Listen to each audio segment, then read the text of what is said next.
Good afternoon. This is Rick Hackett staff. We are recording. You may begin.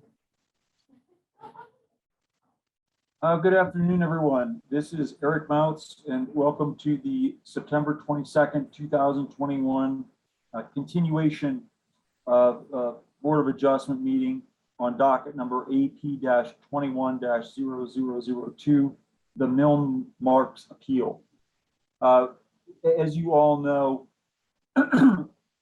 we had the first part of this hearing a couple weeks ago, and both the appellant, the county, and Excel Energy all had the opportunity to make their presentations. And so the next part of this hearing will be the public comment portion. Once the public, members of the public that are here and would like to comment have had an opportunity to do so, the staff, Boulder County staff, will have an opportunity to respond to public comment. The appellant will have Excel will have an opportunity to respond to public comment, and the appellant will have an opportunity to respond to public comment. Once that is done, the board will deliberate and reach a decision. So I'm going to begin with a roll call of the Board of Adjustment members today. My name is Eric Moutz, and I'm obviously here. Ms. Sarah Weavenson, are you here? Sarah Weavenson, present. Mr. Robert Ukaili. Robert Ukaili, present. Mr. George Gerstle. George Gerstle, present. Mr. Scott Rudge. Scott Rudge, present. Because this is a continuation of a hearing, I'm going to skip some of the usual advisory items that we go over, but I will ask everyone to identify yourself when you begin speaking by name. If you're a member of the public, please also state your address when you're called to speak. There's going to be a procedure for public comment, and this is going to be the procedure. The staff has already given public the opportunity to sign up to speak at this hearing. The folks who have signed up to speak will be called on in the order that they signed up. We'll then have an opportunity for other members of the public who are here in attendance but have not signed up to speak yet to speak as well. If you didn't sign up on the Board of Adjustment webpage beforehand, you can sign up by submitting your first name, last name, address, and docket number in the chat box to the right if you have joined by computer. As each person who is joined by computer and signed up to speak is unmuted, Zoom will adjust your participant status so that you can speak and be seen by video. Once you finish speaking, Zoom will place you back in the room as an attendee. If you dialed into the meeting by phone, please raise your hand by pressing *9 and we'll unmute you when we call on you to provide comment. When it's your turn, the system will request that you unmute yourself with *6. Once you are unmuted, either by computer or phone, if you called in, again, state your name and address for the record before providing comment. Each speaker will be allowed 5 minutes to speak. A timer will beep at the end of your speaking period. We ask everyone to please respect the 5-minute timeline or time period for public comment so that we can get through the public comments and have an opportunity to deliberate on this matter today. Time can be pooled among members of the public at 5 minutes per person for a maximum of 10 minutes for one individual. You'll need to provide the names and addresses of the other person who is beside yourself in attendance and donating time to you if you're going to rely on pooled time. And anyone who is pooling time will need to be in attendance at the virtual hearing so we can verify their presence just like we would at an in-person hearing. Please do not submit your comments or questions in the chat box during the meeting. The chat box will only be used for public hearing speaker sign up and is not part of the record. Please remain on mute when possible. The county moderators will mute you if we see that your connection is a source of background noise or if you're disrupting the hearing and it's not your turn to speak. Members of the public will be unable to share their screens during public comment. And I believe that concludes all the advisories that relate to public comment. According to the record I have, the first speaker that we have signed up is Graham Caston. Is Mr. Caston here? I apologize if I mispronounced your name.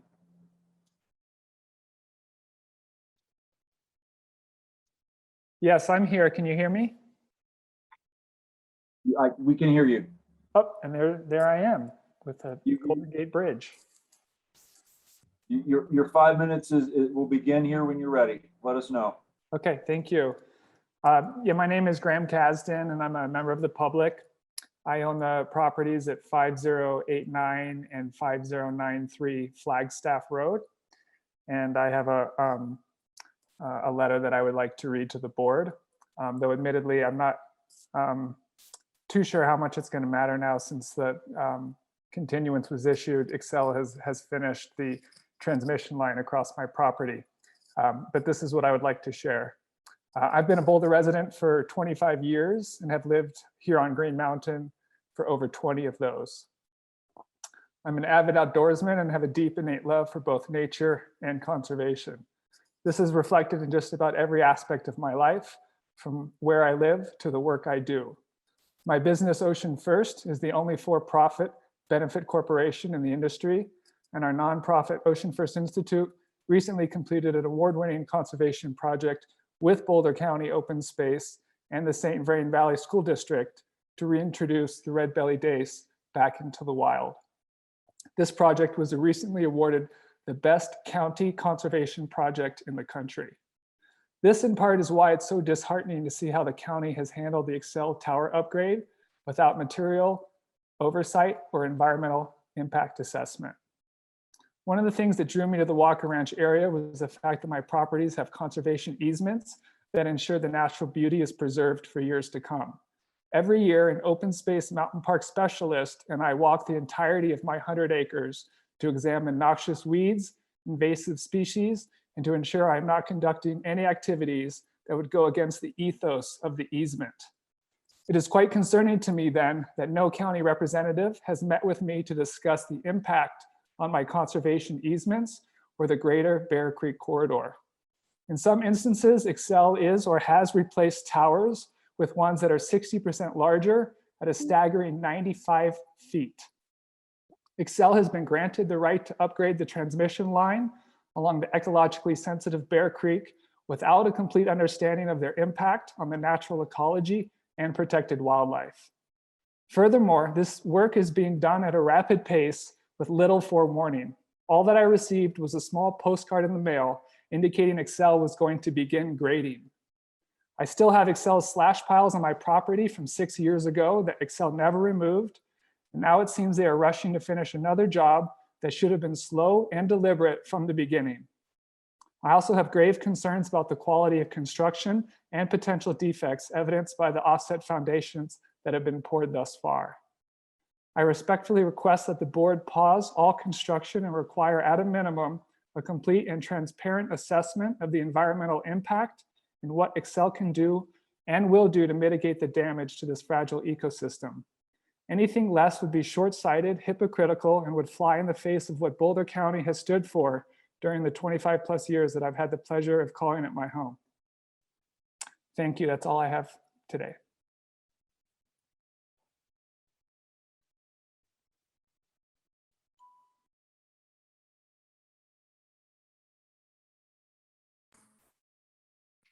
You're on mute, Eric. Thank you, Mr. Kasdan. Thank you, Mr. Tessie. Our next speaker is Mr. Robert Manthe.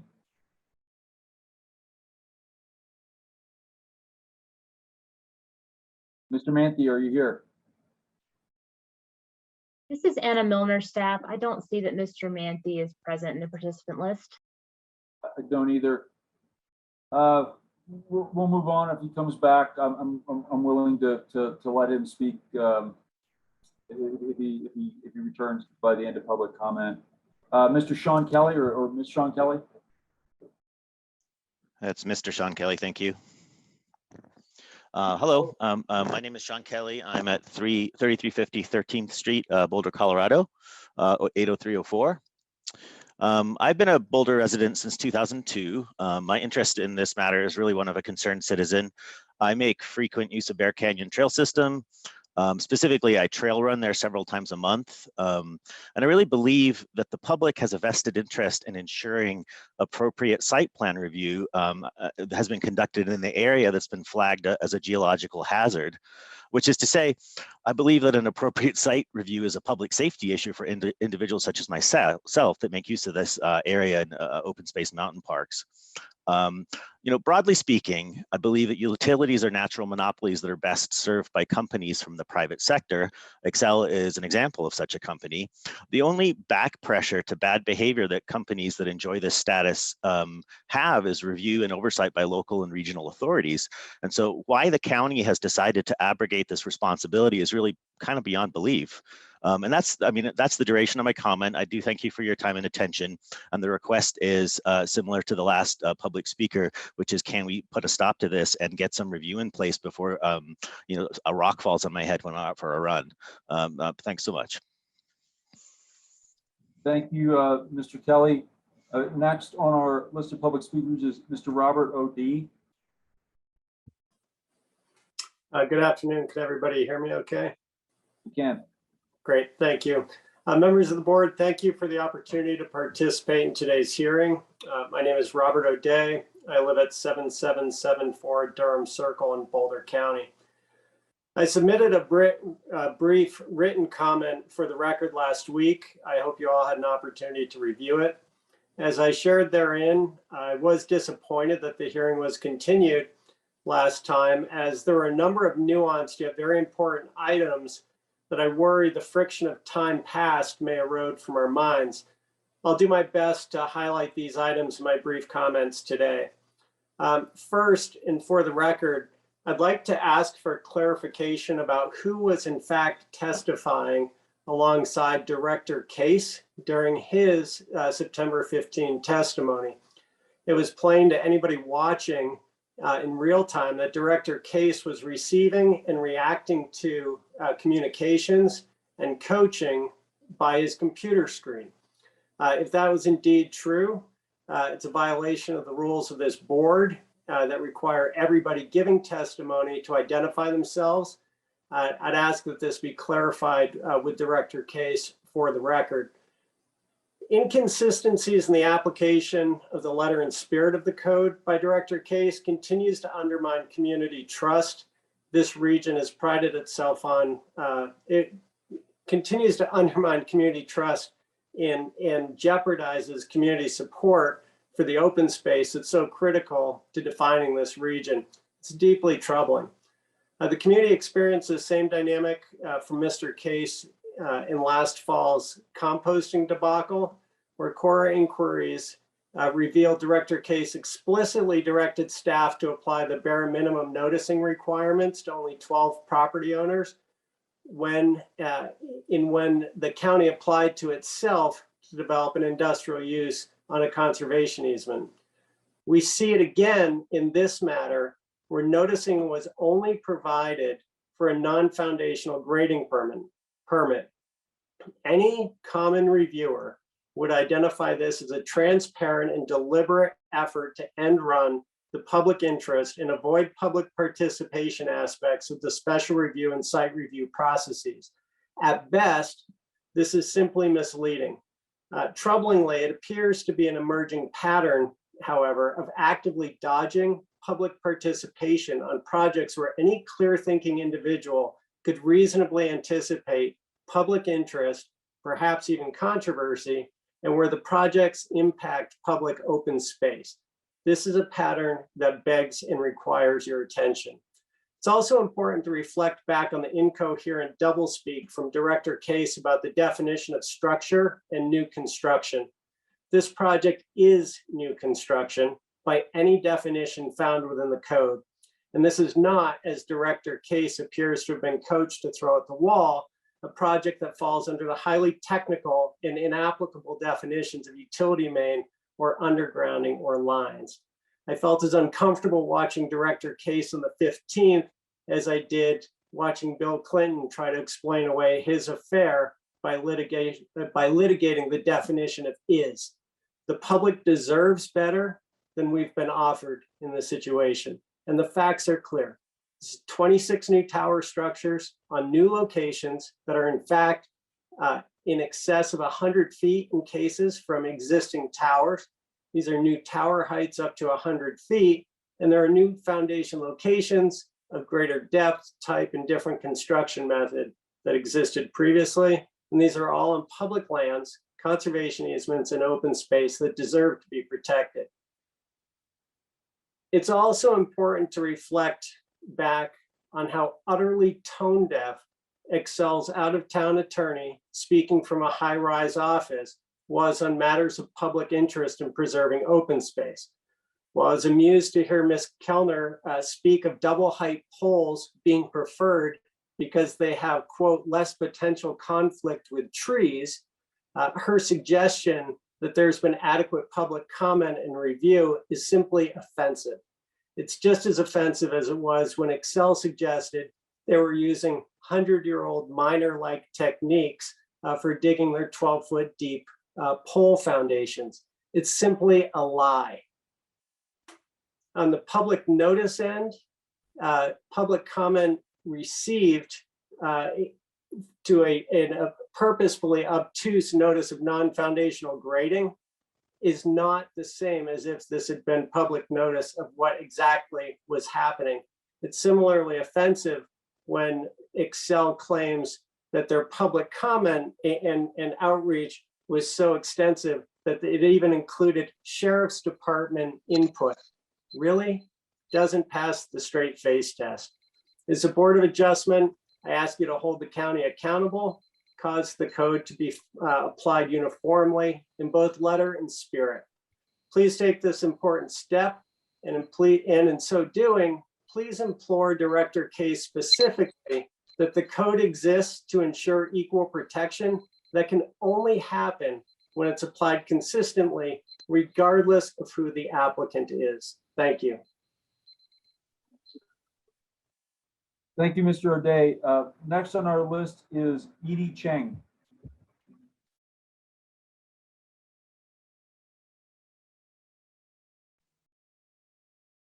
Edie Cheng.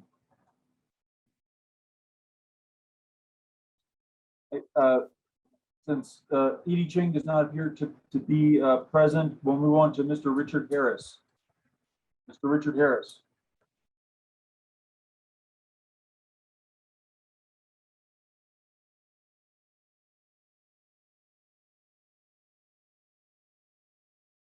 Okay, last call for Edie Cheng, Richard Harris, or Robert Manthe.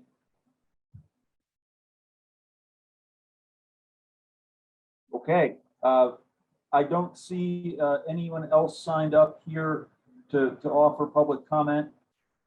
So it seems like we have reached the end of the public comment portion of the hearing today, which would bring us to the staff response to public comment. Mr. Case or Ms. Sanchez, are you ready to proceed? Sure, thank you. Mr. Moots, Dale Case, Director of Community Planning and Permitting. And I would like to respond to the comments and to the testimony that you heard from the appellants and Excel as we move forward. So I want to start by clarifying how we got to where we are and what exactly the Board of Adjustment is being asked to decide. This application could have been subject to 1041 review as a major facility of a public utility. We reviewed the application to determine whether 1041 review was appropriate and found that the waiver provision in Article 8-404C applies. This exempts public utility activities from the permit process if they consist of upgrades to existing facilities that are required maintenance or otherwise required by federal, state, or county regulations, including repairing and or replacing old or outdated equipment or installing new equipment, provided the improvements do not expand the levels of service beyond design capacity, and provided further that the upgrade does not alter the location of the existing facility. The application was not then subject to special use review because the 1041 controls and no separate review process under 1041 is required. Article 8-206A states that where these regulations overlap with the county's requirements for zoning special use approval, subdivision regulations, or subdivision exemption, or exemption plat review, or for comprehensive plan location and extent review pursuant to CRS 30, 28-110-1, and Section 8-100 of this code, these regulations shall control, and a separate review process under special use review, zoning, subdivision regulations, or subdivision exemption or exemption plat review or location extent review shall not be required unless expressly stated to the contrary in these regulations. Per this provision, special use was not required for this project. My decision that this project was exempt from 1041 review was appealed by the applicant and already upheld by the Board of County Commissioners. This issue is not before you today.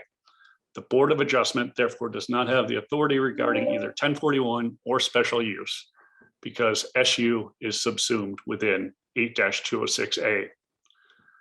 The only issue before the Board of Adjustment is whether Excel was required to go through site plan review.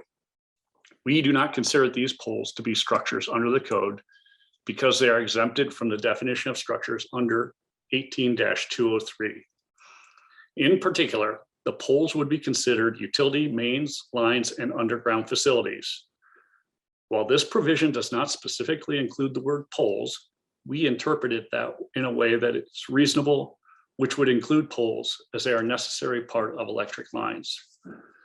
We therefore interpret this provision to include all of the facilities that are necessary to or part of electric lines. I apologize if my use of the term structure to describe these poles was confusing. They may be considered structures under the common use of the term. However, they do not qualify as structures under the legal code definition. Even if we were to consider them to be structures under the code, we do not consider these poles to be new, as they are simply replacing poles that were already there. There is no new development in this case. Instead, these poles are considered necessary updates and maintenance of an existing facility, as was found by the Board of County Commissioners in upholding my previous determination. For these reasons, I did not determine that site plan review was triggered under 4-802A4, 5, or 6. Instead, I initially determined that the project might trigger site plan review because the application materials indicated the project would involve over 50 cubic yards of earthwork. At this time, I also determined that a site plan review waiver would be inappropriate under Article 4-802C4 of the code because the proposed grading would involve less than 500 cubic yards of earthwork, and there was no potential for any significant conflict with the criteria listed in 4-806 of the code. Upon further review of the description of the proposed grading work from Excel, we determined that due to the grading being foundational, neither site plan review nor waiver applied. With that background in mind, the Board of Adjustment should decide two things. One, whether SPR would apply at all in absence of the waiver. And secondly, if it does, whether we appropriately applied the waiver requirement.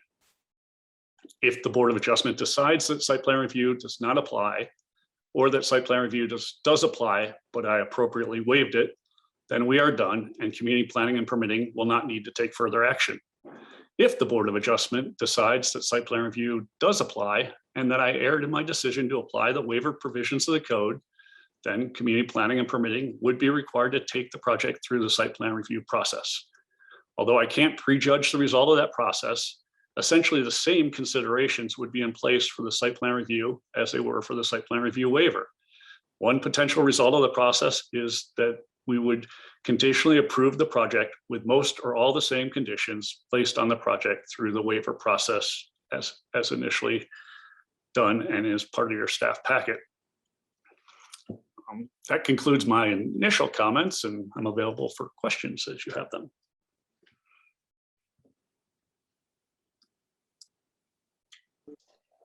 Do any of the board members have questions for Director Case?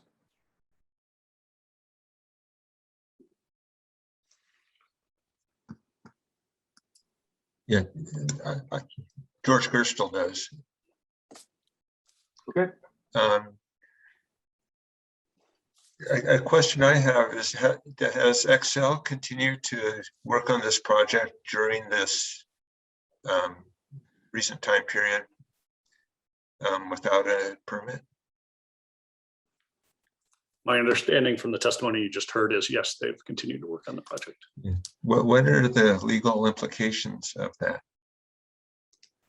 not attorney, so I can defer to our legal staff if we need to, but you know, that there was no, once we went through the review process and looked at their application, there was no permits required from the county to move forward. So they've moved forward per their initial response to the site plan review waiver. And so if you find that I erred in my decision and this does need a full site plan review, we would have to figure out how to move forward from at this point forward with some of the work already being completed.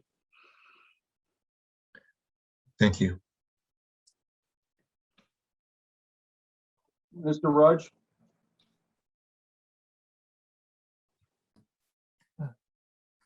Thank you, Chairman Mount. Scott Rudge, Board of Adjustment member.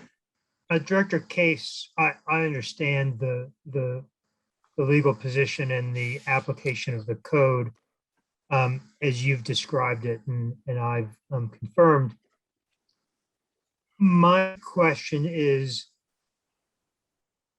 I don't understand with the interpretations you've given, how you were able to impose any restrictions on Excel whatsoever. It's not a structure.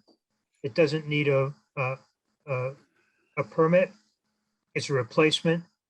How are you able to impose any restrictions on Excel and what they're allowed to do within their utility easement? Yeah, that's a good question. And I think that's what we found is after it went through the review process and we were able to evaluate what actually was occurring and what the project entailed. The piece where we did have, we thought we had some authority on the grading of the project, the non-foundational grading. It turns out all that grading was for the utility poles, and their application had just said that it was other grading. So we don't have authority under the code as it's written today to review the project or impose additional conditions. So they could build the colossus of roads up there as far as the county's concerned, as long as they don't move any more than 50 cubic yards of earth. And they'll be within their within the code as we understand it, as you understand it. I think if they were doing any substantial work on roads or things like that, that would be over 50 cubic yards, and we would then have some abilities. I didn't mean a road. Maybe that was the wrong thing. It's a historical reference to a huge statue that was built by the Greeks. I'm sorry, I shouldn't have said road. They could build the Eiffel Tower up there, and as long as they didn't move any dirt, they would be within the code. Under our code, yeah, as it's currently written, if they were replacing the towers as they're doing, they could build taller structures, yes. And that seems to me to be a poor position for the county to be in with its investment in open space and so forth. Does it strike you that way as well? Yeah, I think it is something we might want to look at in our code to see if there are changes that we would want to make that would address that issue. No further questions, Chairman Meltz. Mr. Ukaili? Thank you. This is board member Ukaili. Director Case, I wanted to ask about your interpretation of the term structure. The code says that one of its purposes is to provide safety from fire. And I think it should be pretty clear that electrical transmission of electrical power is a significant risk of fire. So I don't understand how your narrow interpretation of structure is consistent with the purpose of the code. It seems like you're kind of handcuffing yourself to protect the community, meaning Boulder County, from one of the biggest risks, and that you could interpret structure more broadly to include utility poles. I think you have a solid plain language requirement or interpretation, and it would, that broader interpretation would do better at fulfilling the purpose of the code and protecting Boulder County. So the question is, why are you taking this narrower interpretation? Thank you, board member Dale Case, again, Director of Community Planning and Permitting. And if I miss anything here in your question, let me know. My sound was cut out for portion of that in the middle. So, but I think I have the gist of the question of the narrow interpretation of the word structure. And I don't know that it's a narrow definition. I think it is traditionally how we have looked at utility poles and interpreted it over time, is they have not been considered structures that need permits. And so under the code definition, they are specifically exempted from the definition of structure. And that is the way, I've been with the county for 28 years, and we don't permit utility poles as structures, never have in my history. So it's consistent with the past interpretations, which is one of the pieces that we look at when we think that the plain language may not give you everything you need. You look then at how have we looked at and enforced these things in the past, and that's how we've done it. So yeah, I appreciate consistency, but I would offer the comment that last year Boulder County saw the largest wildfire that it's ever seen. A wildfire that really kind of changed our understanding. Like, I heard people say, well, I'm not nervous about it because it's X miles away. And 20 years ago, wildfire being X miles away might have been a reasonable interpretation, but with climate change, I strongly encourage you to think about changing the interpretation. And if you're not comfortable with that, then I would recommend suggesting to the county commission that they change the code to give you authority, because again, power lines, you can't control lightning, and you can't control irresponsible like people with cigarettes or campfires.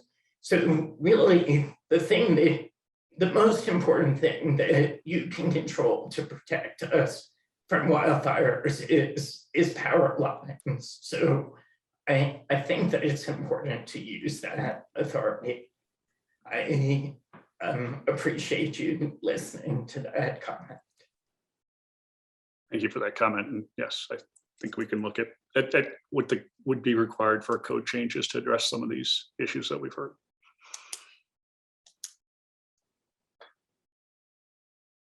Mr. Rhodes, you have your hand up. Thank you, Chairman. Now, Scott Rudge, Board of Adjustment member. Director Case, I'd also like to give you an opportunity to respond to the comment that you might have been taking instruction off camera during your testimony 2 weeks ago. Sure, this is Dale Case, Director of Community Planning and Permitting again. In any hearing that we have, usually we're in person and I'm sitting at a table on an appeal, sitting there next to Assistant County Attorney. And so if there's clarifications that I need or that I questions that I have, I'm often conferring with the assistant county attorney to get their take on an issue, get information, get the facts. What we want to do here is get the answers right. We want to do things right. We want to do things the right way. The goal is not necessarily to prevail, but it's making sure that we've explored this issue, that we hear what people are saying, and that we've got our facts and legal pieces straight. And so I do confer with the assistant county attorney on all of these types of issues. And usually we're just sitting at a table talking to each other in front of you. So it's just a little different here, I think. Scott Rhodes, Board of Adjustment member. So would it be appropriate then to enter into the record that during your testimony you were conferring with the assistant county attorney? And would that have been Erica Rogers, or was it a different assistant county attorney? It would have been Erica Rogers and Liana James, the assistant county attorneys. Okay, thank you. Are there any other questions for Director Case before we move on to the other party presentations? Hearing no other questions, Mr. Case, thank you for your time. We will now hear from Excel Energy's counsel. Chair Mounts, this is Anna Milner, staff. If you can give me one moment, I'll promote that team. Thank you.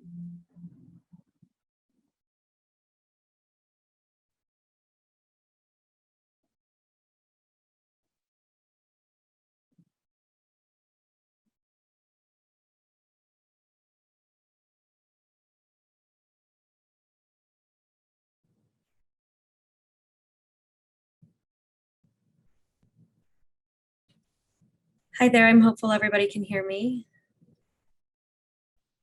Okay, we can hear you, Ms. Kellner. Thank you. So I was just going to quickly touch base on a few of the comments that were made to kind of clarify a few things. First, Excuse me, Ms. Kellner, this is Rick Hackett, staff. Could you identify yourself and your address for the record? Sure, yes, I forgot to do that. This is Sarah Kellner on behalf of Excel Energy. My address is 1114 15th Street, or at least that's where I am today, so you don't have to listen to my children coming home from school and interrupting us. I have a few things that are consistent with what you just heard from the county staff. First of all is just to make very clear that the scope of this hearing is just limited to the site plan review and whether site plan review was required for this particular project in the first instance, and if it was, whether it was appropriately waived. There is no zoning change here. There is no special use being requested. This is a line that has been in place for 100 years and a use that has been in place for over 100 years. And so the scope of today's hearing is pretty straightforward, which is simply the site plan review section, which is in Article 4, Section 800. And if you'll allow me to, I'll add a quick, let's see here. If I'm allowed to share, I'll add just a quick few slides to show a few things there.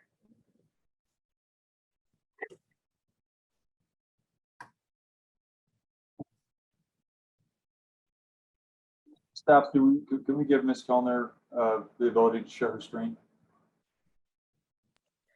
Ms. Kellner should be able to share her screen. Okay. Thank you. If you can see the screen, please let me know. We can see you. Thanks. Thank you. All right, so the key here that I think is important for everybody to remember is that in this particular instance, the only thing that is at issue, like we talked about, is the site plan review. So we're not talking about Article 8. We're not talking about zoning and whether or not this is an appropriate use for that particular site, but simply whether or not there was site plan review. or required here. And the stuff that was focused on before were the sections here talking about new structures. And as you heard from Mr. Case, the structures are neither new nor considered structures under the code. It's very clear that structures exclude utility mains, lines, and underground facilities. And so what that means is that even if there weren't a waiver that was granted, these particular facilities are not subject to site plan review. So what did the county ultimately do? They determined that it was subject to a waiver because there was less than 500 cubic yards of earthwork that was done as part of this project. When a waiver is considered by the county, all that is required of them is to notify adjacent property owners and consider any comments that they received. They did receive comments, they did consider them. The project is under the 500 cubic yards. And despite the fact that, there were some comments that were submitted, the county ultimately decided that that the waiver was appropriate here. And what I think is important for everybody on the Board of Adjustment to see here is that this information was given to the landowners. We see that they received that on or about April 7th. The first decision letter was issued on April 28th. The second decision letter was issued on June 1st. And again, that determination was made. And I just wanted to make clear, I know that there were some comments that were made about making sure that there's coordination with the town and that there was a question about whether or not Excel proceeded with construction without permits. I think that Mr. Case may have misspoke there a little bit because there actually have been permits that were issued. So all of the permits that were required by the county back when this started, the coordination with the county started in December. And importantly, it was in April that Excel submitted the stormwater and management plan to Boulder County so that it could review and consider. That's an over 200-page document that includes very detailed information about the plans for the site, stormwater quality management, and other materials about the overall project. There's other information that was submitted. We got feedback from Fish and Wildlife, feedback from landowner comments, and ultimately there were permits not issued for grading because the county determined that a grading permit was not appropriate for this particular project, but it did approve an access permit for the site and it did approve a stormwater quality permit that was also issued after the amended letter. And so I just want to clarify for the record that construction was started after all of the permits that Boulder County and all of the review that was required was done. So those permits have been issued. As I said before, there's been a lot of people who have weighed in on the project, who have been given substantial information about the project, including environmental health. There was the Historic and Cultural Group reviewed this. There was U.S. Fish and Wildlife. There has been a substantial review by both the county and other entities. There was a comment from Mr. Kelly talking about, and Mr. Kasdan talking about the conservation easements on the site. And I think I mentioned this before, but Xcel Energy's easement actually predates the conservation easement. So for the many lawyers on the board, as you are probably well aware, that means that Xcel Energy's easement is actually first in time to the conservation easement. But nevertheless, for the entire project, Xcel has been working very closely with the city of Boulder relating to not just Mr. Kasdan's property and the Milne's property, but also property that's owned by Boulder. A substantial part of this project is owned by the city of Boulder. And so as part of that, there is ongoing review and oversight by both Boulder Boulder County. Boulder County is reviewing reclamation plans and other things associated with the site and is given updates relating to the project, as well as the city of Boulder. And there has been an environmental monitor on site throughout the project as well. So, and that environmental monitor is providing reports to the city of Boulder. So a lot of oversight is going on throughout this project, regardless of what the easement predating the conservation easement here. And then there was also the comment I heard from the Board of Adjustment about fire concerns and issues associated with that. I think I mentioned this in the last hearing, but this particular project is part of Xcel Energy's statewide system hardening. The project here, as you can see, these poles are over 100 years old. And so one of the things that is very important to Xcel is to implement system hardening for all of its structures and for its facilities. This is a major facility that services Boulder County, that services the city of Boulder, that is part of a much larger piece of infrastructure that services and provides power to this area. And so part of this project and part of the purpose of this project is to implement system hardening and is to put new facilities in, because that does help with wildfire mitigation. And with that, I will end the slides. And if the Board of Adjustment has any additional questions for me, I'm happy to answer those.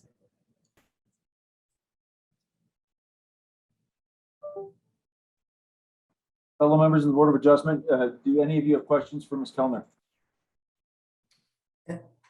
This is Robert. You kindly, I had two questions. You mentioned that you got public comments. Did Xcel change any aspect of the project in response to public comments? Well, the Xcel has addressed concerns that came in from both the public and from U.S. Fish and Wildlife and the county. One thing that I don't think has been shown by either party is all of the conditions that were included in the ultimate site plan review waiver, which included substantial requests, including information relating to reclamation, because that was something that was raised by, I believe, some of the landowners and other I think some of the construction methods and questions about that were also included in the conditions.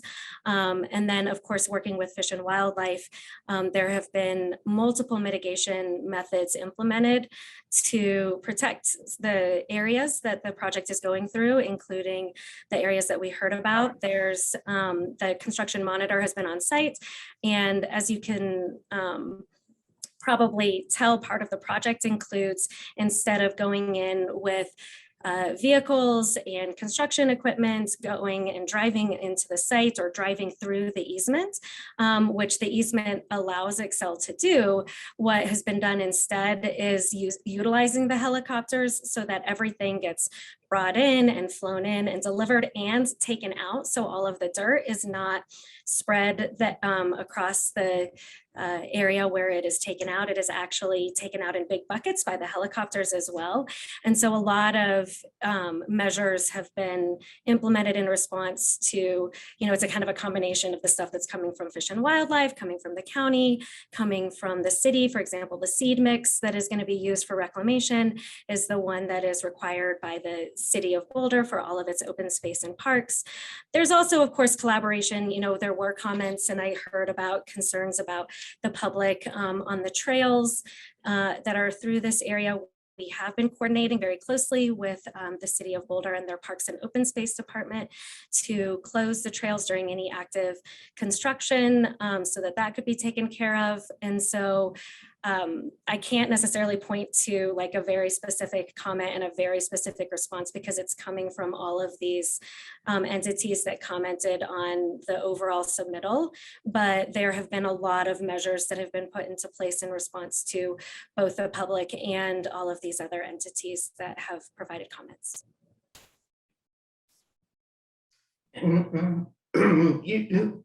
You heard the public comment about one of the landowners talking about how Excel left slash piles on their property from 6 years ago.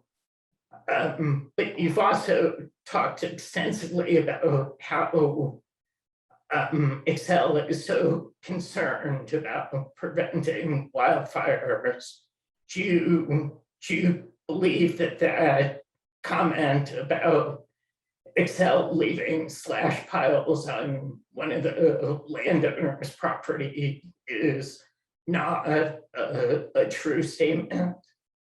I am not aware of the specific slash piles that he's talking about, but I can show some images of the actual easement itself. It's cleared and regularly, you can tell that it's regularly maintained. There's not a lot of trees within there, and to the extent that there are slash piles that need to be removed and brought to Excel's attention, I imagine Excel would work with the landowner on that specific ask if there's something specific on their property. But one of the important aspects of this particular project is to install the new lines and to make it easier to maintain along that route as well. So, I mean, part of the entire project, of course, is to maintain that line and to implement new structures where the old structures are. Unfortunately, I don't have specific answers about a specific slash pile, but I can say that I do believe it was Mr. Kasdan that also raised a concern, for example, about the type of conductor that was going to be used, and whether or not it was going to be too shiny and cause a glare, for example, that you could see the line better from where he lived. And I know that when he reached out to Excel about that, the type of conductor that was used was modified to be non-specular, so that it's not shiny, for example. So there's certainly things like when residents have expressed concern about the time of the helicopters or things like that, where Excel has responded. So if there are specific concerns about a specific slash pile, I would encourage him to reach out to Excel and talk to them about getting that removed. But again, that sounds like not something associated with this project, but perhaps something from the old existing line. Yeah, but you've talked extensively about things not related to this project. And if Excel is not cleaning up slash piles, that has the potential to create a conflict with the land use plans purpose of protecting us from fire. I don't have any other further questions. Thank you. Sure, and just to be clear, I believe usually when people refer to other further questions. Thank you.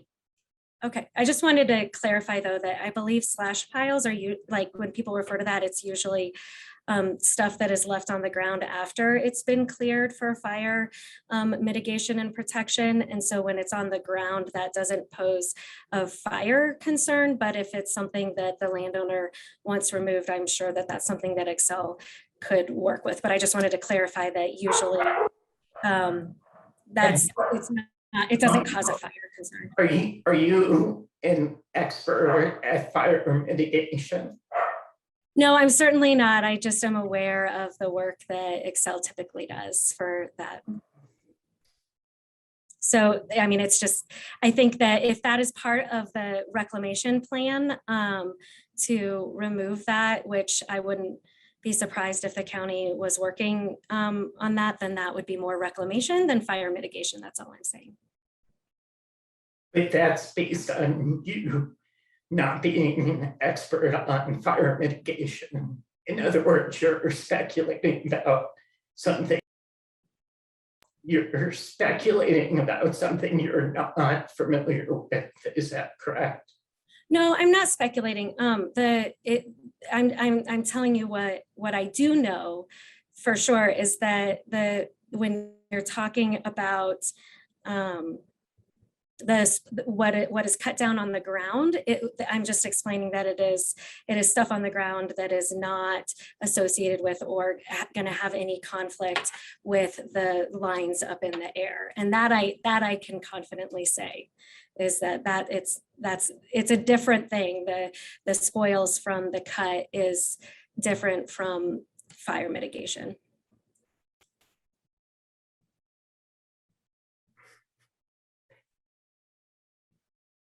Thank you.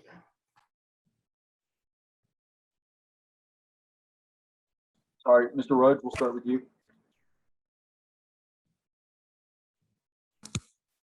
Thank you, Chairman Mount. Scott Rudge, Board of Adjustment member. Ms. Kellner, you refer extensively to oversight and supervision that you receive from other agencies of Boulder County. You never mention any agency of Boulder County that is empowered to regulate you. Is that correct?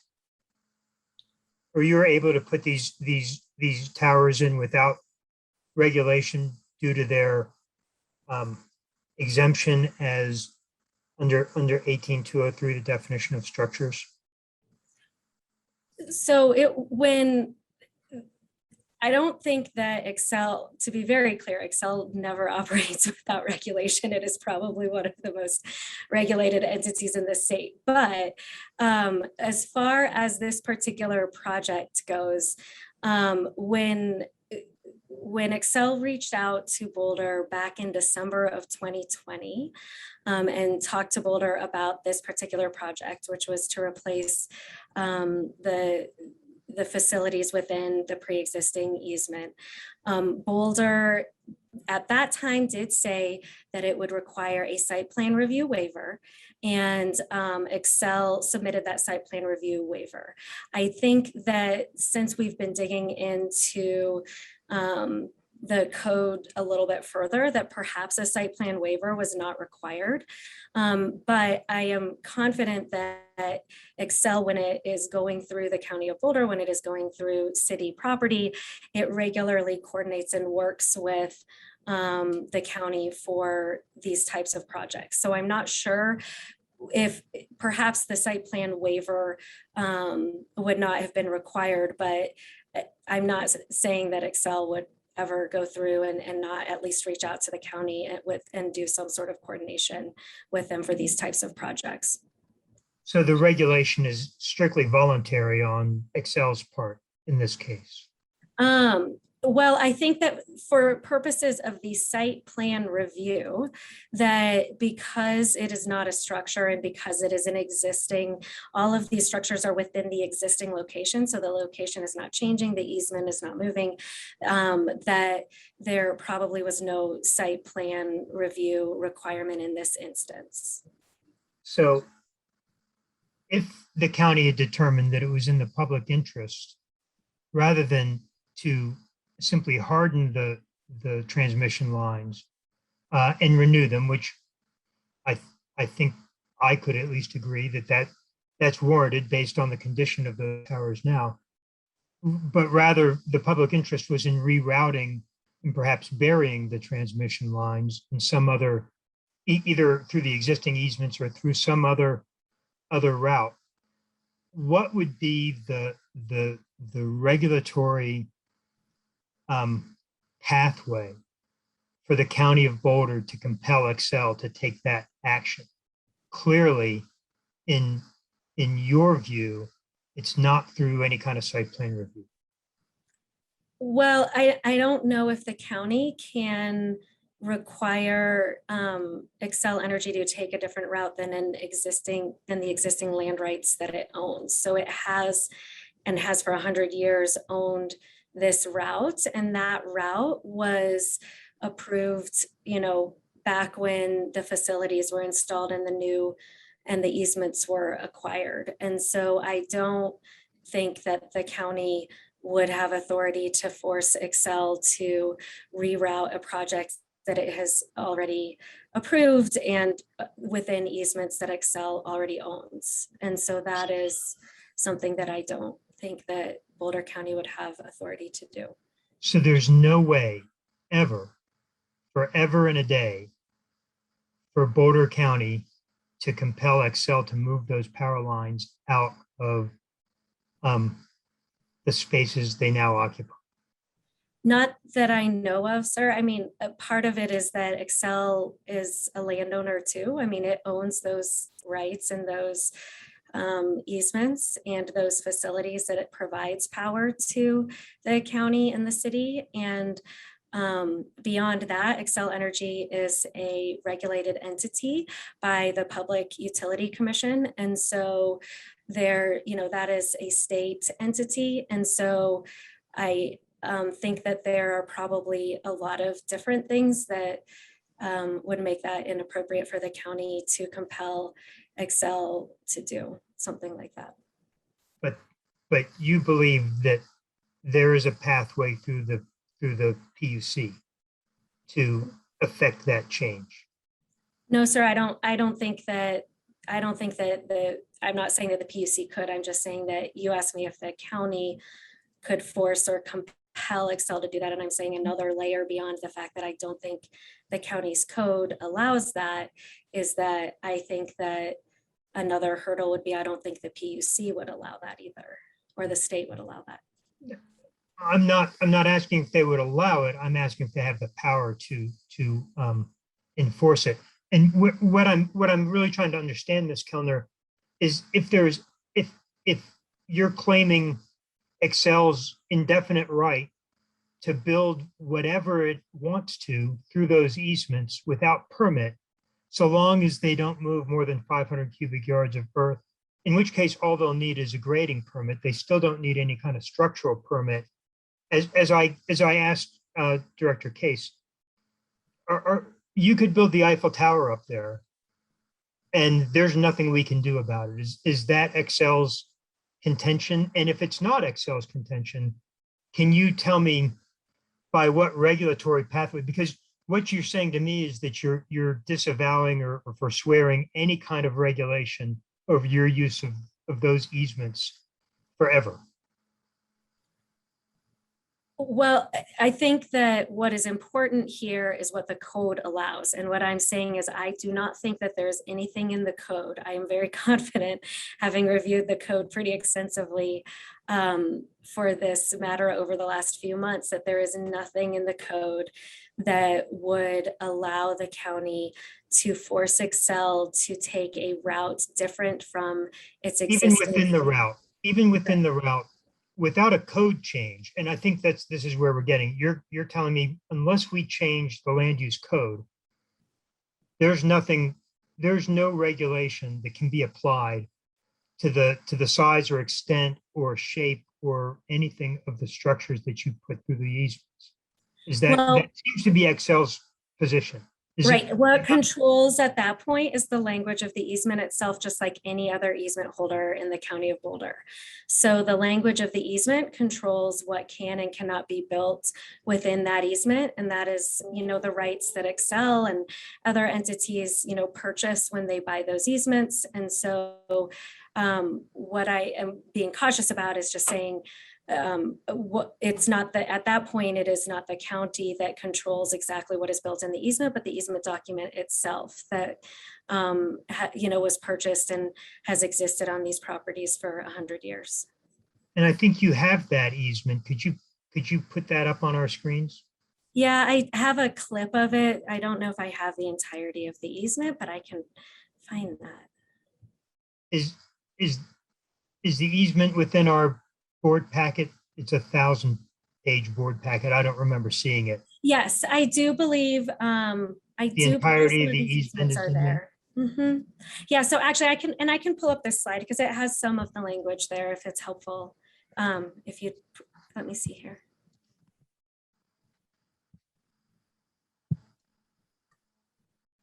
Am I allowed to share my screen? You should have the permissions, yes, Ms. Kellner. Okay.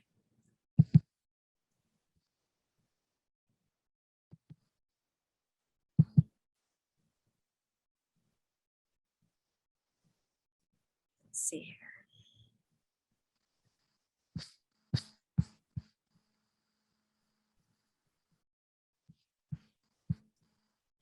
There we go.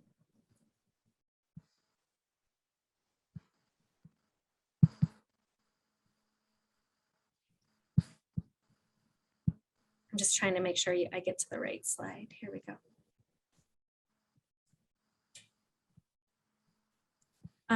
Let me know if you see it. So this is one of the easements. Like I said, there's multiple, but in this I particular, don't see it yet. Could you, okay. can you check? There we go. There, now we go.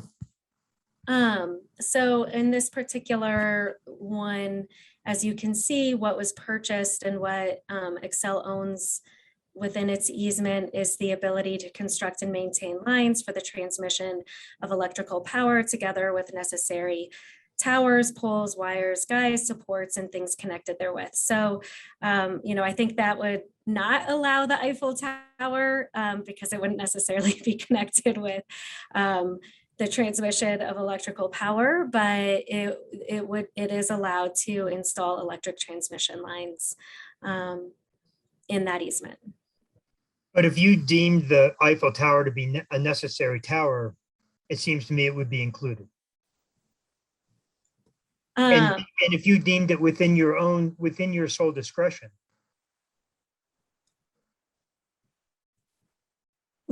Well, I guess I'm having a tough time with the Eiffel Tower piece just because I can't imagine Excel Energy in its right mind would ever.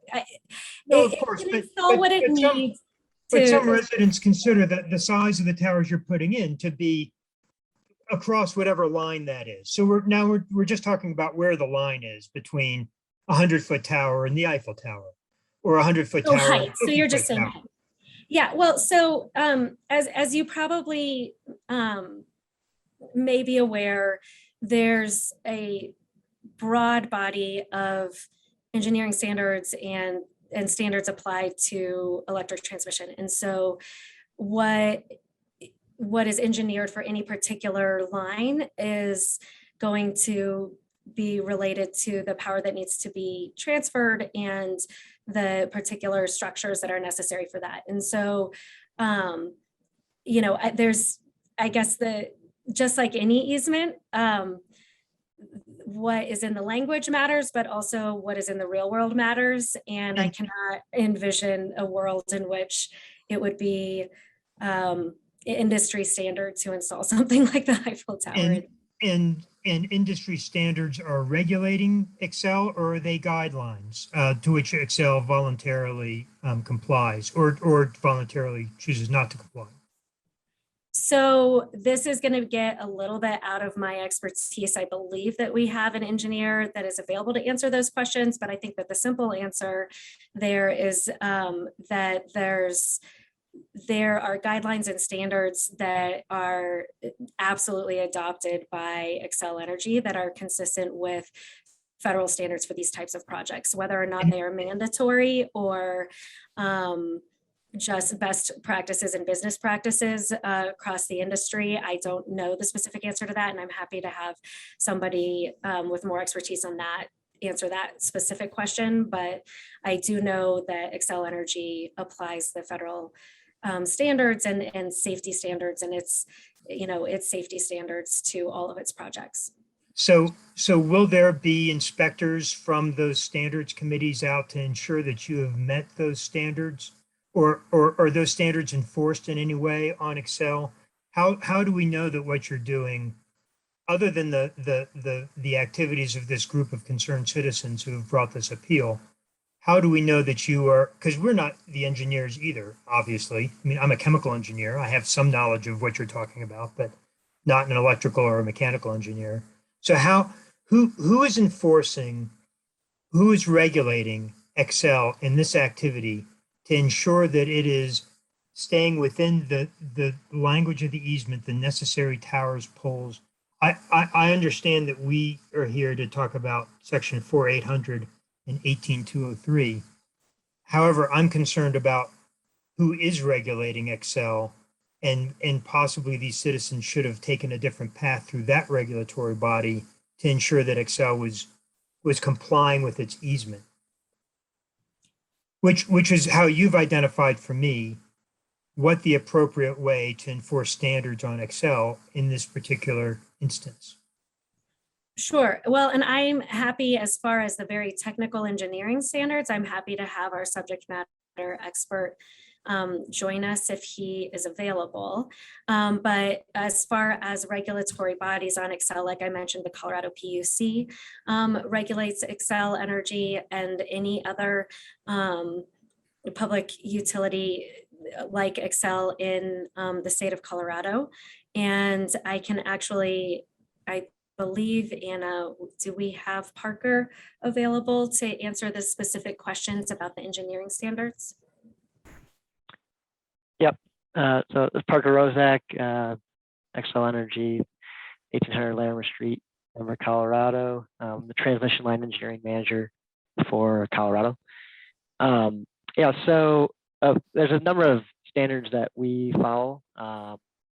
And so I think the most pertinent one would be the National Electric Safety Code. National Electric Safety Code is put together by IEEE, which is the International Electrical Engineers Association. And it is adopted by the PUC as a requirement for all utilities under the PUC's regulation within the state of Colorado. So that's one standard we comply with, which has electrical clearances, electrical requirements, as well as structural requirements for pole loading, wire loading, hardware, insulators, things like that. There are also American Society of Civil Engineering standards that we comply with for steel pole design, as well as like foundation design. And then there are ASTM requirements, American Society of Testing Materials, that govern the way that electrical wiring is made. So like the cables themselves, insulators, things like that, that the manufacturers comply with and that are in our procurement standards that make sure that they follow the same regulations, that would be accepted across the United States and across the industry. So, as far as someone inspecting that we follow those standards, so all of the design documents that we produce for projects, we require a professional engineer to review, stamp, and sign off on those documents. So although unlike maybe say a building that the county may review as well, power lines typically aren't considered buildings, so they don't follow that same process. But if something was to happen, similar to like if a building had an issue, a professional engineer license would be, the person that's saying, yes, I reviewed this, I did right by the codes, by the standards, and complied with them. And if there was an issue, then, that would be brought up, through, I guess, normal legal or ethical proceedings with, in this case, DORA for the state of Colorado, regulating professional engineers. Does that answer your question? That's a great start, Mr. Rozak. Thank you very much. So all of these replacement towers have been reviewed by a professional engineer, have been signed off, and that's been presented to who? The PUC, so that they've ensured that, or what public entity has ensured that you've followed that practice? Yeah. So no one outside of Excel reviews those drawings. Well, you have your own. You don't get an independent professional engineer to review the plans and the drawings. I'm a chairman. I'm a chairman of an ASTM committee, so I'm familiar with their standards and their practices as well. Yeah. So in this case, for this project, we used an outside consulting firm to do the engineering, and so their engineer is the one who signed off on it. They have their own QA/QC process to do the review, and but a third party. I'm sorry. Sorry. Go ahead. Well, then but nobody from PUC then kind of you don't present the entire plan to PUC and they say, yep, check, you did the PE, you did it. It's all just an internal Excel process. Is that right? That's correct. To my knowledge, there's no PUC requirements like that. Interesting. Okay. I believe Ms. Weavenson had additional questions. I'll cede my questioning period. Thank you, Sarah Weavenson, Vice Chair, Board of Adjustment. You had mentioned, Ms. Kellner, the conditions, which are in our packet, page 365 to 369. Looking those over, there is no section that refers to fire mitigation.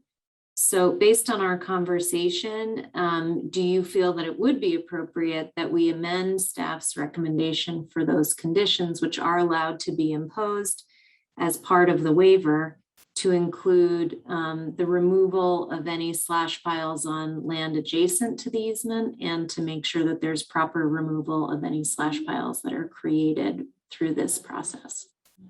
Sure, and it might be helpful to have Parker come back on because he would be the engineer who would be able to address what potential additional fire mitigation could potentially be applied, and he can also probably tell you what fire mitigation efforts are already part of the project if you'd like to hear about that, because that could be helpful.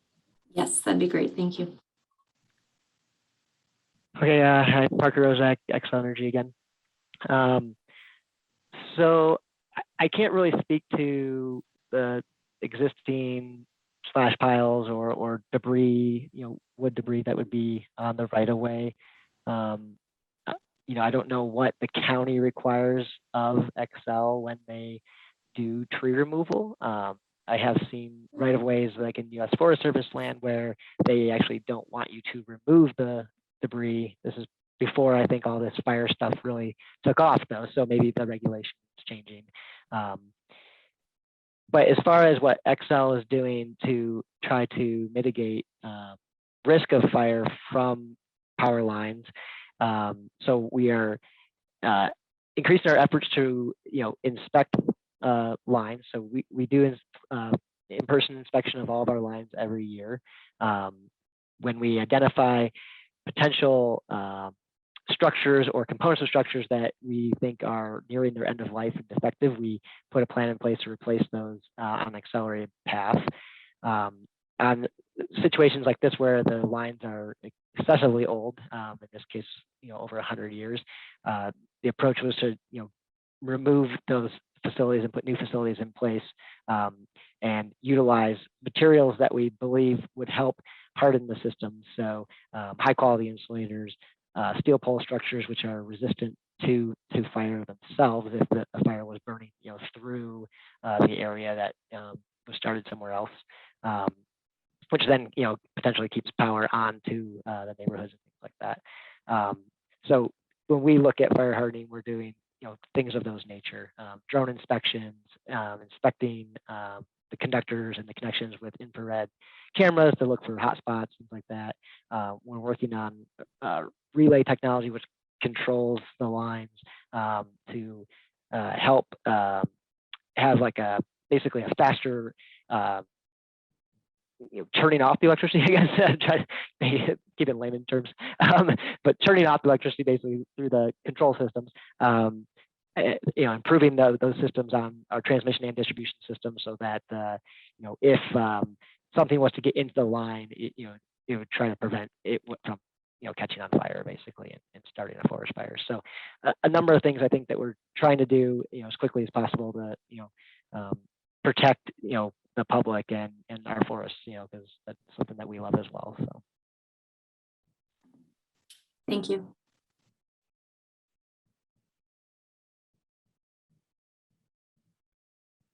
Do we have any other questions for Ms. Kellner from the board? Seeing no other questions for Ms. Kellner. Ms. Kellner, I appreciate your time and your attention to this matter. We will now turn the floor over to the appellant's counsel. Thank you.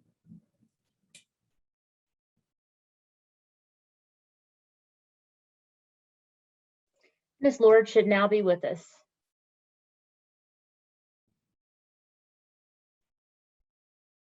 There we go. All right. Thank you for your patience on this matter and your attention. This is Kim Lord. My address is 4904 Fountain Street in Boulder, Colorado. That's my home address. And my office address is 2595 Canyon here in Boulder. I'm with the law firm, the local law firm of Packard Deer King, representing the appellants, Brent Milne and Kristen Marks, who are also here with us today. I am an attorney here in Boulder, and I am a 40-year resident of Boulder. I personally value our open space. I am here today representing my clients, Brent and Kristen Marks, but I must admit I have some very strong personal feelings on this particular matter. So I do have some slides that I would like to run through and hopefully, answer some questions. Let's see here if we can get the ability to share my screen. Ms. Lord, you should be able to share. Okay, I think I've got it. I need to get this in presentation mode. And switch. Whoops. That's not it. I'm having problems here. Do you guys give me just a second to do that again? Okay.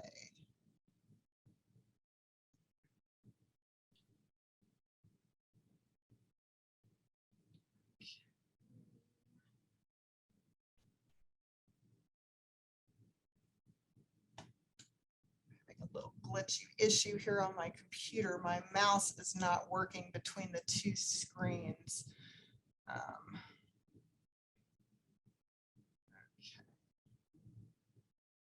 All right. This is not working. Give me just a second here. Sorry about this.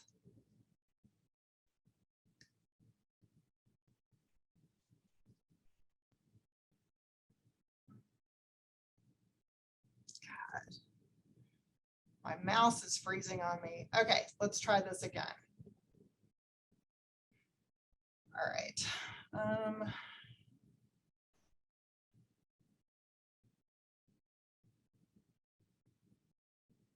Okay, can you guys see that now? You can. Okay, sorry about that. My mouse, literally, I've got two screens and it wasn't going back and forth correctly. So apologize for that. So I want to start here with this issue of structures. That has been a big point of contention, and I think I can shed a lot of light on that point here today. But first, I want to just address a couple of issues that came up in some public comment, and then we'll get into the technical definition of structures. Now, Mr. Kasdan, who presented some testimony today, said he was worried that Excel has already done the work. Does this still matter? Well, Excel by law is the one running the risk of going forward while this appeal was pending. So absolutely, they can be ordered to stop work and go through the process. And they could potentially be asked to remove the lines and replace them with something else or underground them. This is the exact scenario that has happened in other situations where public utility companies have gone forward without the proper permitting process.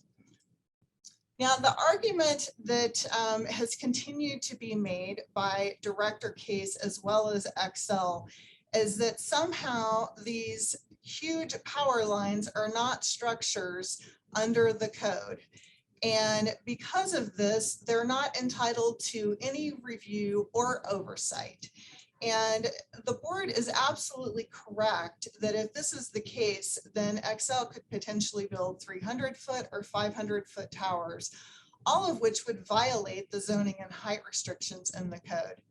Now, I realize that at some point, I literally thought we were going to hear from the county that, yes, these are structures, and yes, somehow this process that was applied wasn't quite right.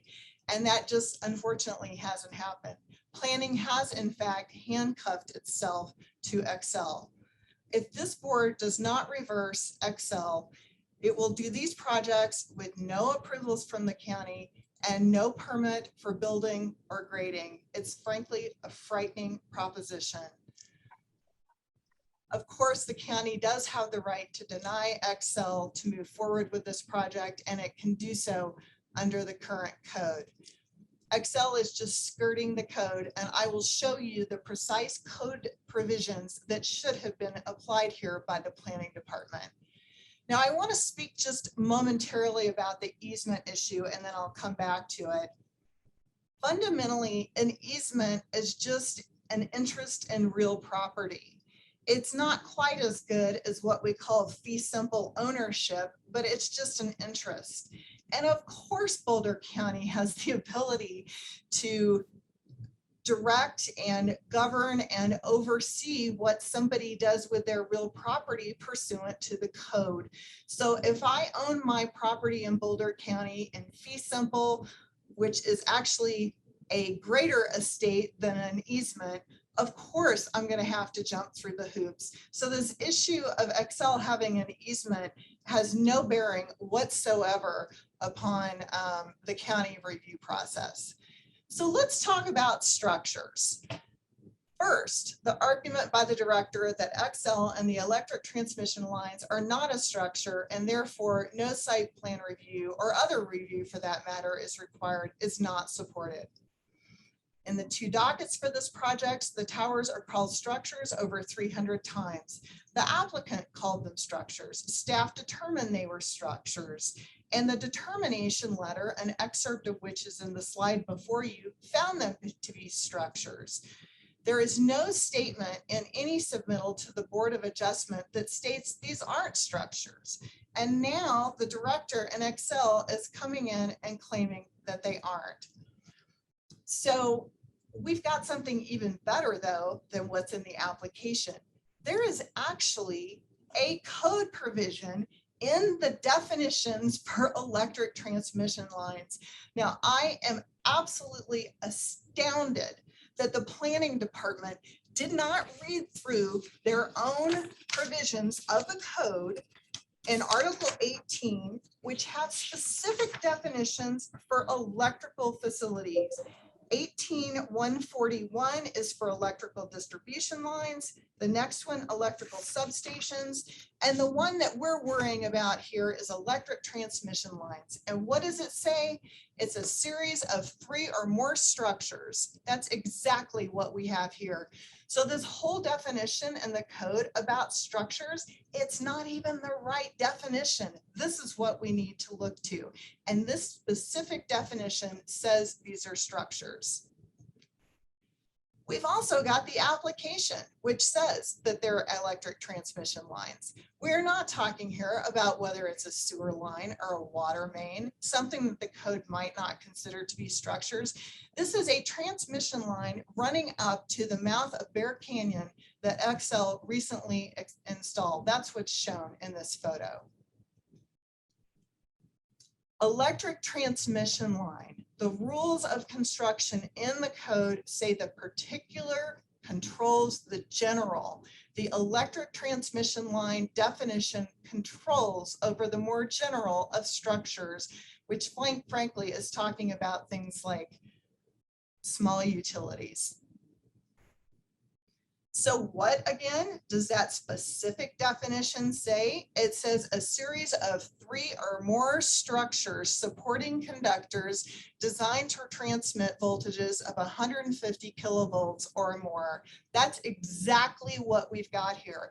And this is a photo that I took on a hike in Boulder open space a couple weeks ago, and we've got the structures and we've got the conductors, and these are absolutely structures under the code. Because these are structures, the site plan review standards apply, and because these are structures, the section in F5, 4514F also applies, and I'll talk about that in a moment. So these are definitely structures. Now, in the first part of this meeting, one of the board members asked about jurisdictional issues, and the Board of Adjustment, under an appeal of an interpretation like this, there are two key roles that have to occur here. Both of these are in play: applying the correct land use process and interpreting the code. The correct land use process here would be both site plan review and special review, as well as location and extent under that 514F, which I'll get to. Now, in answering these questions, we have to again go back to the interpretation provisions of the code and how things should be construed. They should be minimum requirements construed liberally. And when something overlaps, you're going to apply the more restrictive. You're not going to let somebody off the hook like Excel. The board also has to consider the effect of any interpretation it makes on the intent and the future of the code. The director is unfortunately asking this board to rule that Excel can put up arbitrarily tall towers in any of its existing rights of ways with no permits. Now, if I tore down a 25-foot tall house that was an old structure on my property that exceeded the current zoning height limits, I can guarantee you that when I went in to build something new, I would be under very close scrutiny of the county. I'm going to have to go through a process, and so should Excel. The code directs this board to consider the implications for both the Boulder County and the Boulder Valley Comprehensive Plan. The county cannot abdicate its authority. All of the oversight that Excel refers to is not the oversight that is required and what planning and that this board must consider, which is what is in the code and the comp plan. Those are not things that the PUC looks at. Those are not things that Excel's engineers look at. So what are some of the guiding principles of the comprehensive plan? Protection of natural systems, the rural character of the county, cooperation around jurisdictions, engaging the public in the planning process. These are not platitudes or just things we would like to see happen. These are actually mandated considerations for this appeal. Now, the land use application processes were also required under 4-514F of the code, but planning did not correctly apply to that. So the zoning has changed since these tower lines were installed. That means that any change requires going through a process. And clearly there are new power lines being installed. These are not the same structures. They're putting in new lines and new conductors and simply trying to avoid a process. So planning, when confronted by this issue of further review by my client, told my client that 514F was the trigger for areas and activities of state interest. That would be 1041 review. Planning found that that 514F actually applied, but then proceeded to misinterpret its application. So here's the planning department emailing my client saying, yes, we think 514F applies. And here is what was attached by the planning department saying this is a major facility of a public utility. And here are the criteria or provisions that would apply. S is for special review, R is for 1041 review, and L is for location and extent. These processes are what would be required. Whether 514 applies is already something that the planning department said was applicable. But then the planning department went on to misapply that provision. So what they did, now here's the provision for a major facility of a public utility, and we can see under the definition that electric transmission lines are included. And once we've got an electric transmission line, we know that there either has to be 1041 review or, and the or is highlighted for a reason, special review and location and extent review. Now, the director contends that once they found that there was no regulation of areas and activities of state interest, i.e. 1041, then everything else was exempt too. And that's just not right. This is how the director has interpreted this section of the code. He's saying that either there's 1041 review or no review, but that is not what the code says. An administrative decision about a 1041 exemption isn't even a review at all, and it's not the process mandated by code. So once 1041 was found to not apply, we have to drop down to special review, location and extent, and of course, site plan review as well.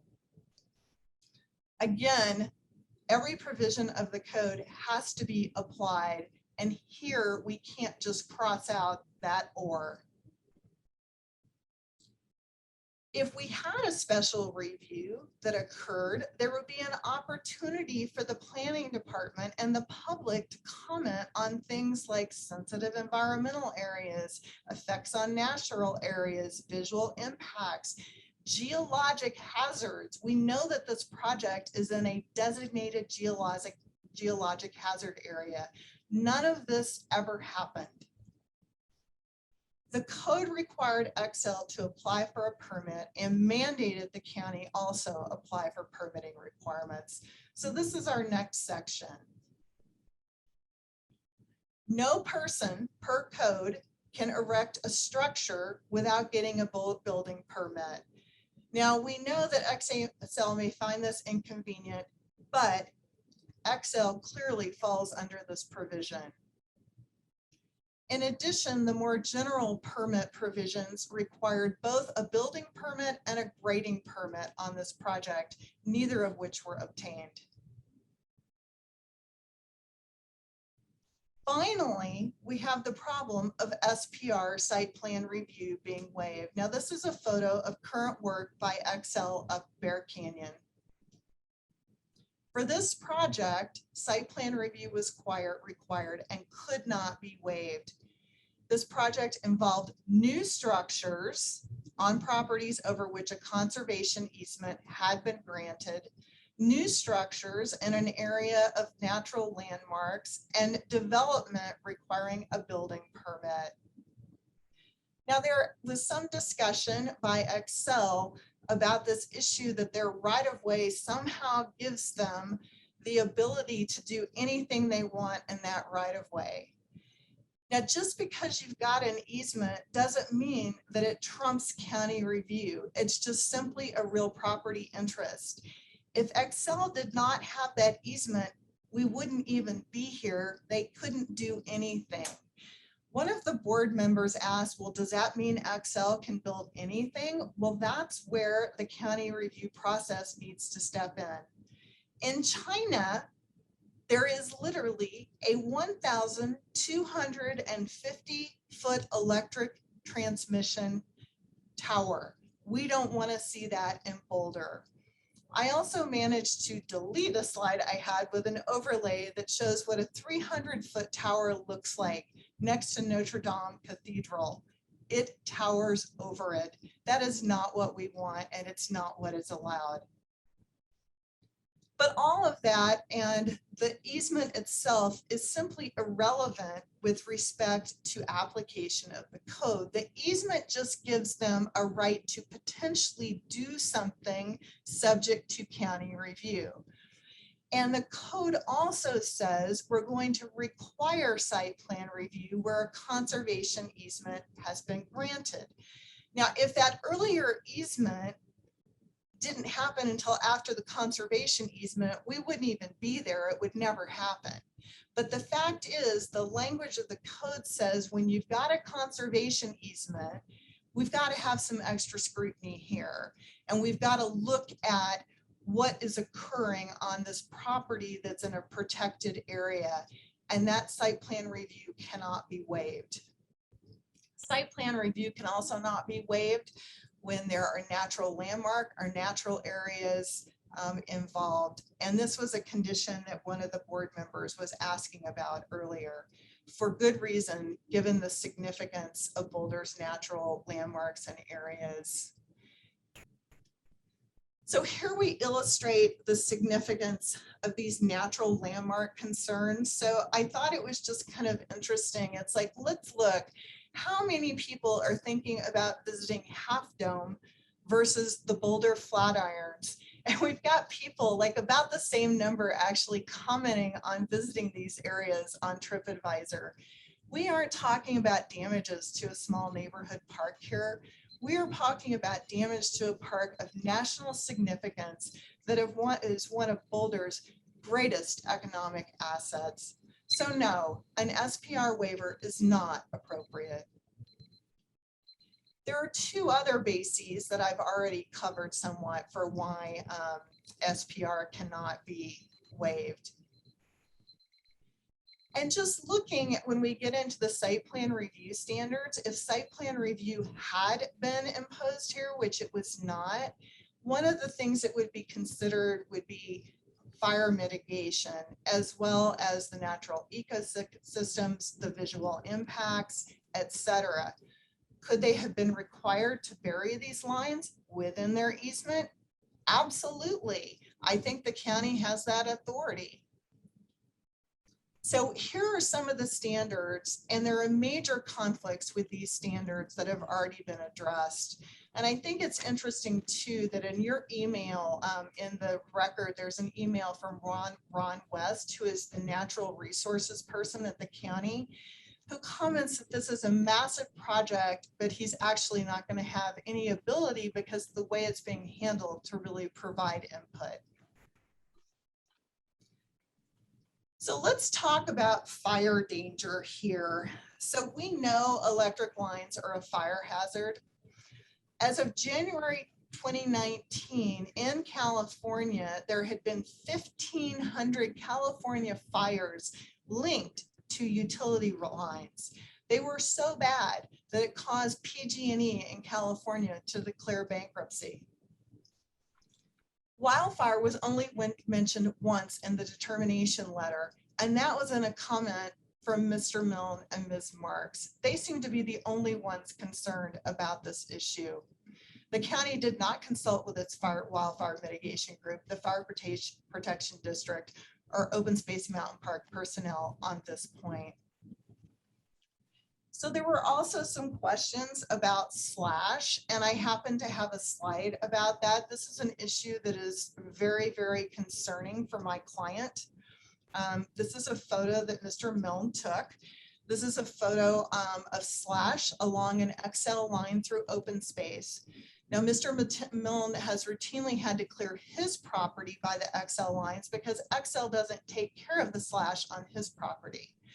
If you have any questions about extreme fire danger in the area, I would ask you to, ask Mr. Milne. He's much more familiar with this than me. But in this slide, Mr. Milne actually sent this over to Open Space Mountain Parks, and they said, yes, this is slash. In the photo, it was left by Excel. When they did fire mitigation around the towers, we asked them multiple times for a different spec, but the cut logs and dice slash is a pretty dead giveaway. They never bothered to move it. This is a fire hazard.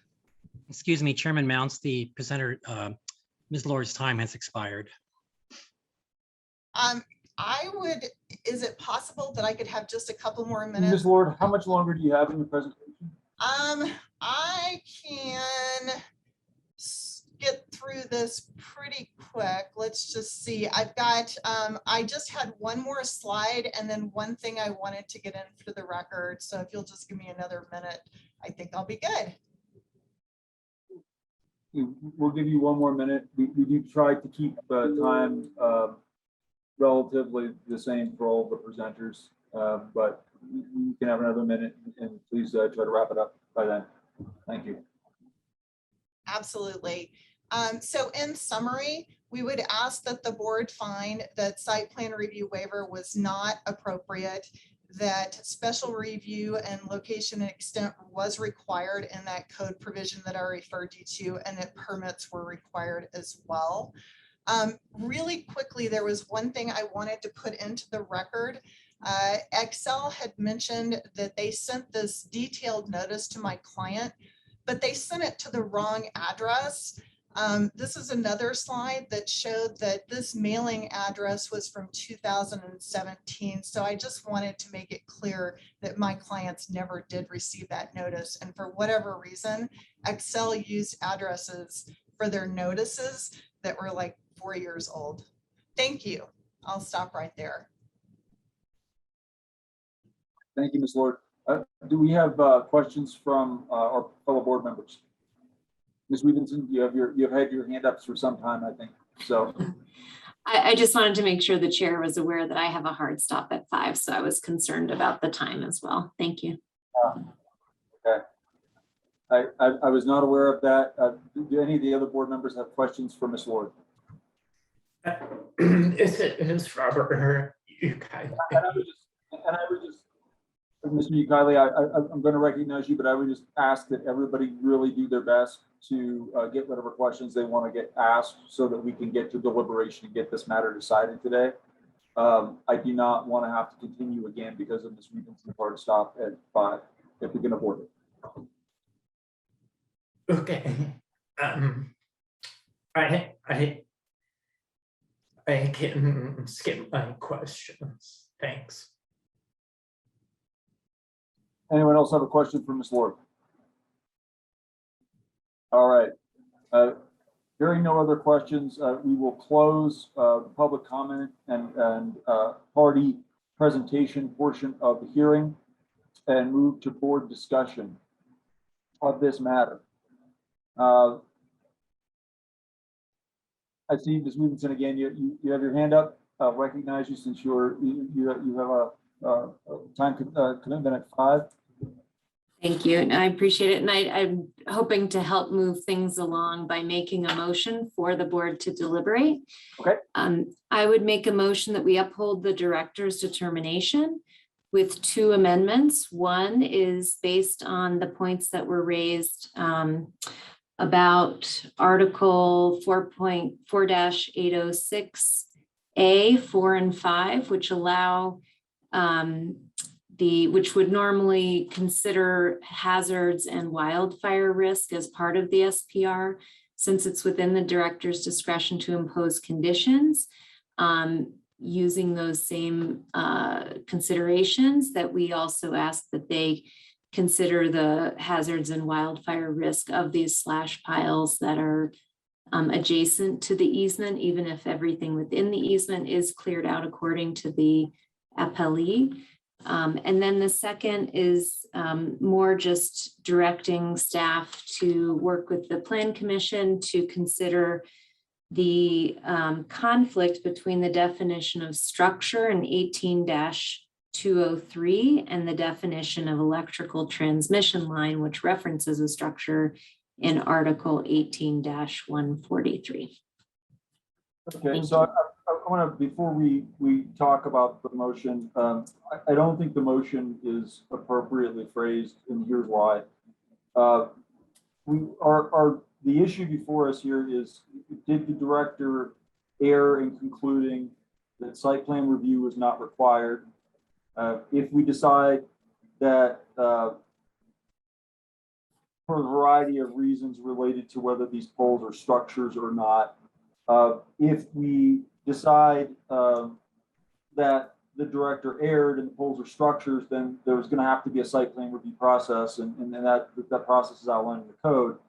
If we find that the director did not err with respect to whether the poles were structures, we still need to consider whether or not his decision to waive site plan review of the excavation work was appropriate, and we can't send it back to the county to consider other factors. We either need to find that the site plan review waiver was improper, in which case the county is going to have to go back and do its job, or that it was proper. So I don't think we can direct further proceedings beyond finding whether or not the director and the county have made the appropriate decisions, and then the process from there on out is going to have to be dictated by the land use code.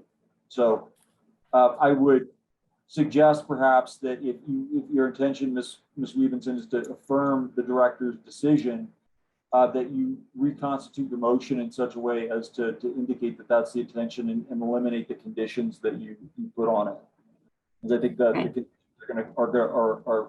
are likely improper. Is that correct, that we may not impose any additional considerations in our upholding of the waiver or denying it, I suppose? We could ask county legal counsel. County attorney, yeah, thank you. If we want to have an executive session to talk about it, we can, but or Mr. Hoyt, if you want to weigh in, you're welcome to weigh in. Yes, I believe that the chair is correct here. The only options for the Board of Adjustment would be to find that the director's determination to grant a waiver in this matter was correct, or that it was not correct under the land use code provisions, and therefore the site plan review requirements would be applicable. Okay, thank you. Then I would update my motion, which is to uphold the director's decision. And I'm basing my motion on what commonly comes up in these considerations, which is that there's the way the code is, and there's the way the code, sometimes we wish it would be. And so that's why I like to at least include comments that for staff, that in the future, we would appreciate it to be noted that these are items in the code that need to be looked at again, so that we don't encounter similar questions arising in the future. But based on the code language that exists today, I would move that we uphold the director's interpretation of the code, and that it was appropriate given the current understanding of what the code language is referring to. Is there a second for that motion?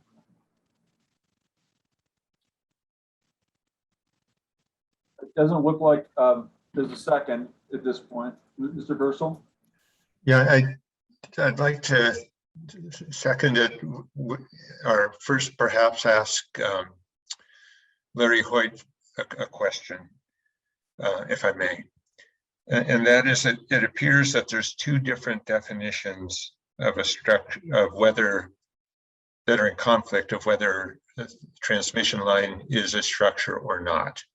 Mr. Gersel, the board should discuss that issue. I mean, that's really part of our responsibility. If we want to have legal advice on it, I mean, I don't think Mr. Hoyt ought to be telling us one way or another how to interpret the code like that. I agree. That is the board's jurisdiction, and I'm not the one who can substitute my judgment for yours. Okay. If I could not ask for his interpretation, but ask if there is in fact two conflicting definitions within the code as it applies to us right now. So again, we need either a second, on the motion, in which case we can proceed to a vote. Okay. We need that board discussion, and perhaps it sounds like we need to have a little bit of discussion. So I might suggest. So I would second the motion. Okay. The motion has been made and seconded.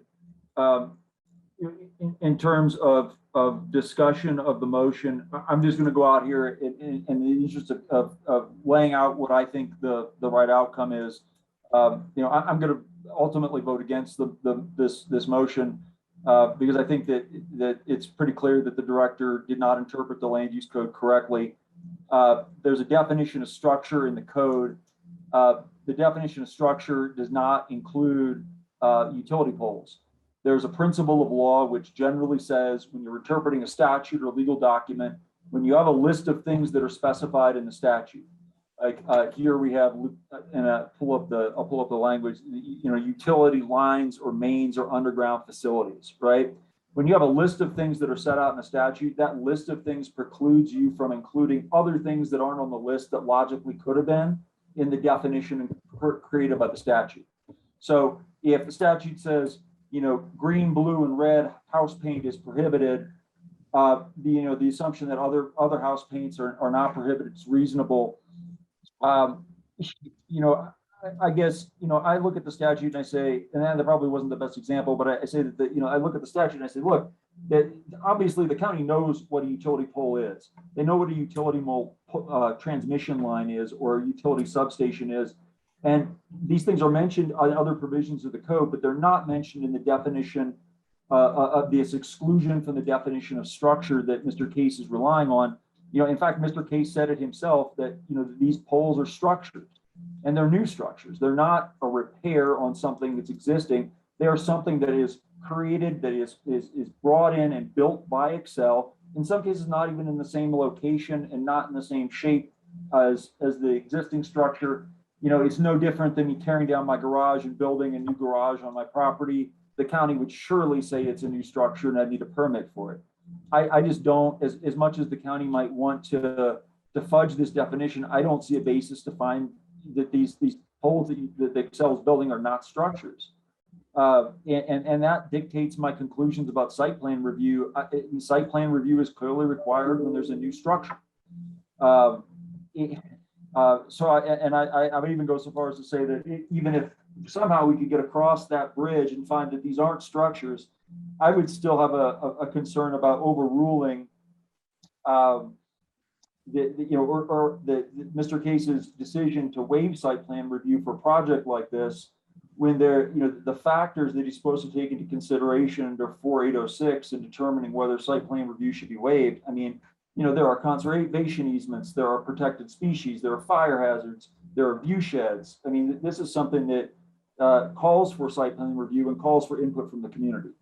And I also will say that one of the things that I heard that concerned me is, the Director Case saying essentially, look, if this goes through site plan review, we're going to have the same outcome. It is not the way site plan review is supposed to work. Site plan review is supposed to be a comprehensive process, and prejudging it like that is concerning to me, and I didn't like it. I think, the public, the code, as much as the county or Excel might wish it to be otherwise, require some process around this project, and the process has got to be followed through in good faith. And I don't see a scenario in which I could vote to uphold Director Case's interpretation of the code in this case for those reasons. Mr. Kylie? Thank you, Robert. You, Kylie, board member. And I also am gonna vote against the motion. In addition to the more kind of legalistic problems with the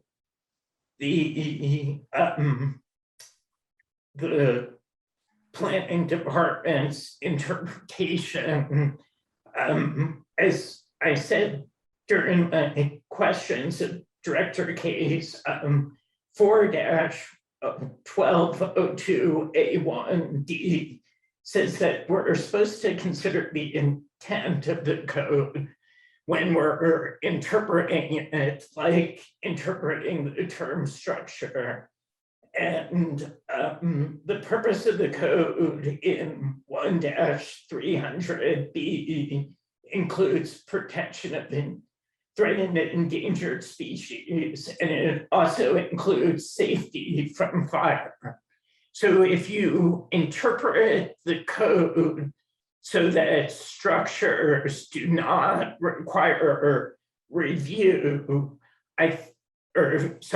utility poles do not require review, I think you're really significantly damaging the ability to protect people from fire. There is, Excel is trying to complain or explain that this project is going to improve safety.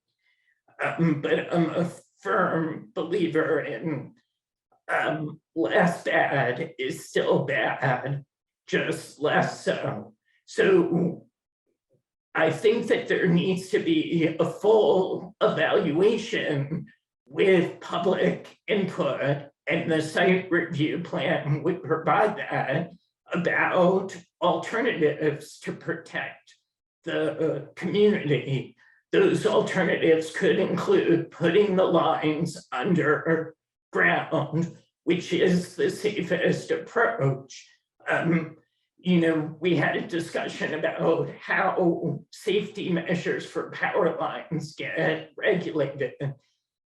Unfortunately, the main regulation for safety of power lines is happening in a criminal context. The utility in California, PG&E, got convicted of criminal negligence, and the judge that's basically acting as their probation officer, one of the main tools that he's considering and that utility is using is putting the lines underground. But if you take this narrow interpretation of structure that is inconsistent with the plain language, then we lose that ability. And so I think that interpretation is inconsistent with 1300B, the purpose of the code, which we're required to interpret the code consistent with. Thank you. Mr. Mouts, board member Scott Rudge, I'd like to call for a vote. Several folks, and we're at 5 o'clock. Yeah, let's have the vote, and then if the vote doesn't pass, let's have an alternate motion and finish. So can we vote on the motion that's on the floor? We can vote on the motion. Ms. Stevenson, how do you vote? Well, based on, I appreciate all the input and the chair's wisdom. Without being able to add conditions to this, I am comfortable voting against my own motion. And I don't know if that helps settle the issue or if I need to, can I withdraw the motion and instead? Or withdraw the motion, because actually procedurally, the appellants need four votes in order to succeed with their, and you offered the negative motion, which wouldn't actually solve the problem. So exactly. So procedurally, I'm comfortable doing that, if that's helpful. Let's finish the vote, and then after we vote, we can vote on a different motion if someone wants to make one. Ms. Stevenson has voted no on the motion. Mr. Rudge, how do you vote? Scott Rudge, no. Ms. Utility. Robert Utility, no. Mr. Gerstle. I vote aye. And I, Eric Mouts, vote no on the motion. Would anyone like to make a different motion? Chairman Mouts, I'd like to make a motion. Sorry, Mr. Rhodes, for the record, that the motion proposed by Ms. Stevenson fails. Thank you. Would you like to make a motion? Yes, Mr. Mouts, I'd like to move that we vote to overturn the director's determination and to send him back for additional review.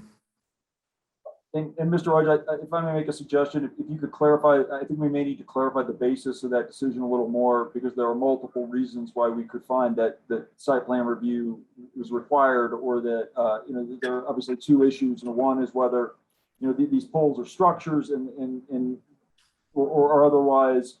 Site plan review would be required.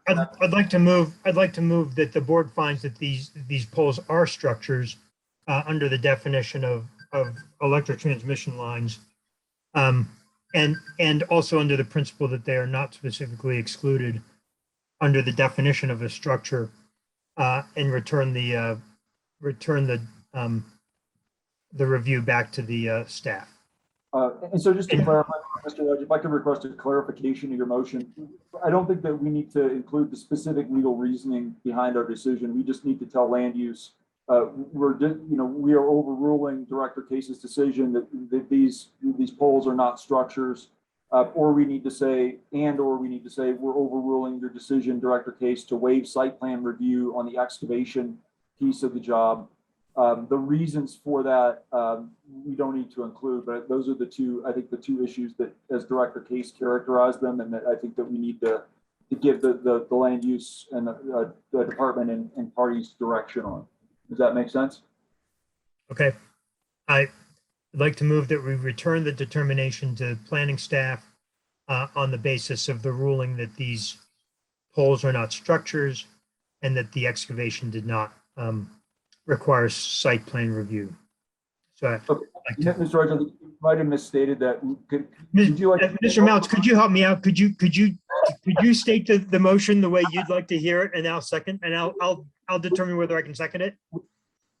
Would you kindly withdraw your motion? And I'd be happy. I've withdrawn my motion. Have you withdrawn? Our transmission kind of broke up there, Mr. Roach. Have you withdrawn your motion? My motion is withdrawn. Mr. Thank Meltz. you. Okay. So I will move that the board overrule Director Case's decision that the power transmission facilities at issue here are not structures under the land use code, and that as a consequence, site plan review was not required. I second the motion. May I quickly, this is Commissioner Weaver, Board Member Weavenson, could I quickly vote in favor of the motion since I have to sign off? Calling a vote right now. Okay. We have a motion and a second. Ms. Weavenson, how do you vote? I vote aye. Mr. Ukaili, how do you vote? Robert Ukaili, aye. Mr. Gerstle, George Gerstle votes aye. Mr. Rudge, Scott Rudge votes aye. and I vote aye as well. The motion passes. The Board of Adjustment has overruled the determination of Director Case that site plan review is not required with respect to the construction of these facilities. And the matter is remanded to the Land Use Department for the proceedings.